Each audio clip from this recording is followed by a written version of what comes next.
由于这机体是剧情中的新中国代表，本评论将以中文发表，请观众朋友们理解。各位观众朋友们，大家好。HG2005 Gundam here, and today I'm going to be reviewing the P-Bandai high-grade Dragon Gundam from mobile fighter HG Gundam. Piloted by the youngest Gundam Fights contestant, Sai Shi, it carries the Ace of Clubs position and represents Neo-China in the fight in hopes of reviving the Shaolin Temple. Summoned using 10 runners, a minuscule sticker sheet, a full action base 5, and 2 PET effect parts, this small dragon packs quite the parts count. And despite it being based on the HG Gundam frame used by the Rose and Maxter, what little familiarity it has will be vastly overshadowed by the unique build elements like the scaly arms and queue, and especially the dragon claws, which heavily differentiates it from a typical high grade despite sharing similar construction beats. I have to admit there is a good number of tiny parts you need to pay attention to, but beyond that, everything comes together pretty straightforwardly. Meanwhile, the gate placement allows for easy cleanup even on the richer pieces, making nut marks a limited issue. I'm confident that people of all experience levels should be able to handle this build, and while beginners might need their handheld here or there, everyone will be able to have fun with it as well. Well, at least I certainly did as a high-grade collector. And from what is arguably a standard high-grade difficulty build, the straight build results are astounding.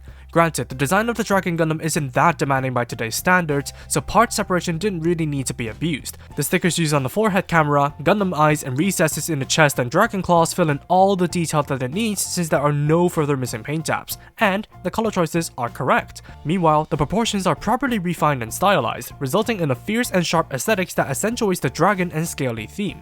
And while green isn't the first color that is associated with traditional China, the bright red and yellow helps with giving it some East Asian motifs. I especially love the color separated eyes on the dragon claws, as not even the Shenlong, Ultron, and New Burnapius had that privilege. Meanwhile, besides the limited nut marks, seam lines are non-existent as well, making further cleanup efforts unnecessary. All of this is to say that the high-grade Dragon Gundam is a perfect representation of the on-screen units with a mere straight build, and I'd be happy to leave it as such. But if you want to go further, I'd recommend bringing out the panel lining, as that would add greatly to the presentation. Articulation-wise, the head is on a standard ball and hinge neck joint, but due to the queue, flagpoles, and the tightness of the neck, the grip and movement range are not the best. Meanwhile, all segments of the queue are ball jointed, making it plenty flexible. The shoulders can swing out, as well as roll and rotate on the ball joint. The shoulder armor is independent, while the arms can raise perpendicularly at maximum. There's a bicep, and forearm swivel, double jointed elbow, an opening dragon jaw and moving rear panel, and ball-jointed wrists that are hard to access and move. The double-hinged torso is reliant on the ball-jointed waist for full effect, while the latter also provides a full waist rotation. Front and side skirts can move, while the latter can be overextended a little, and the legs can drop down for great kicks towards all directions. There's a thigh swivel, double-jointed knees, and hinged ball-jointed feet. Finally, the poles on the backpack can move. Altogether, articulation of the Dragon Gundam is great on paper, but there's lots of working around the design to get the most out of the joints, most notably with the queue and the dragon claws. Luckily, the kit provides all the joints that you would need, and the overall solid structure means posing should be stable. However, it is quite easy to push parts past their limits and dislodge them when doing so.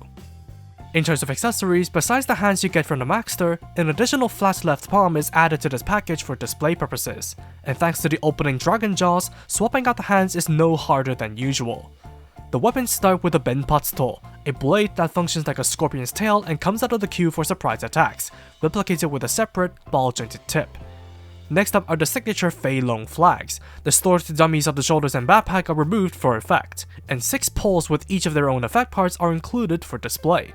With the option to slide them into the hands for rather solid use, they can be either used for blocking, confusion, and barricading enemies as a flag, or the sharp tip and energy flag can be swapped out for a spearhead for a more offensive option. Should you need more flair, a green ornamental effects part can be used with one of the 2 spearhead effects for a fancier option. For ranged combat, there are 4 included arm extensions that can be used with the dragon claws. They simply swap onto the arm for use with the removed wrist, and there's a ball joint at every 2 segments, so there's still a certain degree of flexibility to the extended arms. Alternatively, you can use all 4 extensions on one arm and have an extremely long extendo fist. However, the main attraction is the butterfly wing effect parts to recreate the Shin Ryusei Kochoken attack. it sandwiches into the backpack old Gundam style, and they're too large for the dragon to stand with. But coupled with the provided clear green action base, all eyes are going to be on the Dragon Gundam thanks to the iconic shape and gradient wing colors. Finally, the kit's original gimmick is made up with 2 curved arm extensions and a circular effect part with the Shin Ryusei Kochoken kanji. By declawing the main body, the effects parts can be inserted into the arm extensions while the dragons perform a double Ouroboros on each other. Propped up in front of the Gundam using the provided ports, I'm still not 100% sure what this is for, other than to make the instance where I used the technique with both arms busted more dramatic. But hey, I guess this makes your display more anime while providing battle damage simultaneously. Additionally, the backpack can be detached, and the cockpit collapses to form the core lander to be displayed separately, while also revealing the green sticker for the windscreen. Besides the extra Action Base 5 adapters, the original forearm frame pieces and 1 extra torso frame piece from the Dragon is left over. They're useless as they are, but can be used as great backups.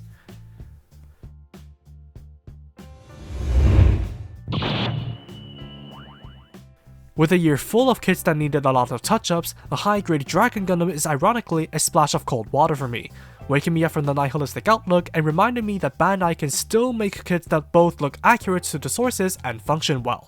That is to say that I'm absolutely floored by the high-grade Dragon Gundam, so I'll get the one con out of the way, and that is the need to constantly work around the design to get a desired pose, while knocking stuff off due to pushing the limits of each part in the process.